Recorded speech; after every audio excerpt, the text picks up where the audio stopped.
વાહ સરસ. જો પાયલબેન લઈ આવ્યા છે રસોડાનો સેટ. એક આપણે રિયાબેન લઈ આવ્યા છે. પ્રિયંકાબેન આખો સેટ લઈ આવ્યા છે. ચાલો રિયાબેન, આમાં ગેસનો ચૂલો બતાવો છી. સરસ. પછી એની ઉપર શું મૂક્યું છે? કુકર. કુકર કેમ ખોલાય? ખોલો તો. એમ ન ખોલાય. હા, બંધ કેમ કરાય? ત્રાસું રાખીને કરાય. સેજ આમ ત્રાસું રખાય પછી બંધ થઈ જાય. સરસ. ચાલો પછી આપણે પૂરી તળવી હોય તો શું મૂકવાનું? તપેલું. ક્યાં તપેલું? હા, એ એક જ મૂકો. કુકર લઈ લ્યો નીચે. ચાલો એમાં શું જોઈએ તળીને પછી શેનાથી કાઢવાનું? જારો. તેલ એમાંથી નાખો. તેલ નાખ્યું પછી તળવાનું શેનાથી? લેવાનું શેનાથી? હાથેથી. જારો. હાલો, કેમ જારામાંથી કાઢવાનું? પછી શેમાં ભરવાનું? લંચ બોક્સમાં સીધું ડાયરેક્ટ. પછી રોટલી રાખવી હોય તો શેમાં રાખવાની? ગરવો. બીજું શું છે હેન્ડલવાળું? હા, એ શું છે? ભાત બનાવવાનું, પુલાવ બનાવવાનું. પછી ઘરે મહેમાન આવે તો ચા શેમાં બનાવવાની?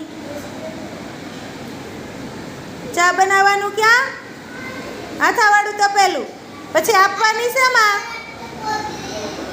ચા શેમાં આપવાની મહેમાનને? એ શું છે? ડીશ. બીજું કપ. કપ ક્યાં? ડીશ અને કપ કેમ રાખવાના? પેલા રાખ રાખ રાખ. ડીશમાં કપ રાખવાનો. હા, પછી એમાં ચા ભરવાની. કેટલી છે? નથી. આ બધાય રસોઈના વાસણોનો સેટ હોય તો આપણે રસોઈ બનાવતી વખતે કેમ કરવું એ શીખવાનું. ચાલો પાયલબેન, તમારી પાસે શું શું છે? એ ખમણી. એનામાં શું કરવાનું? ખમણીમાં આદુ ખમણવાનું. પછી ચમચી. એ શું કરવાનું? પછી ઓલું શું છે? ચા બનાવવાનું. ક્યાં? ચા બનાવવાનું. હા, ડોયો ચા બનાવવાનો. કેવી રીતે બનાવવાનું ચા? પછી એમાં શું નાખવાનું? સીધું આદુ નાખવાનું. તો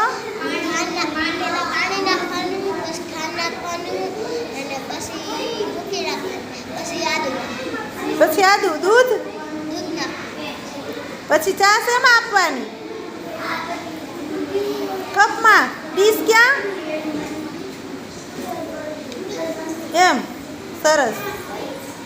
ચાલો પ્રિયંકાબેન, તમે આ શું મોટું બધું ખરીદી કરી આવ્યા છો? ફ્રીજ. ઓહો, એવડું બધું લીધું. પછી આ પીઝા જેવું દેખાય છે એ શું? પીઝા બનાવવાના. શેમાં બનાવવાના? એને શું કહેવાય? ઓવન. શું કહેવાય? ઓવન. ઓવનમાં પીઝા બનાવતા આવડે છે? આ શું છે? પાણીનું સ્ટેન્ડ. હાથ ધોવાનું કે પીવાનું? ઊભું કરો તો. હા, બોટલમાંથી પાણી આવે અને પીવાનું. સરસ. ચાલો.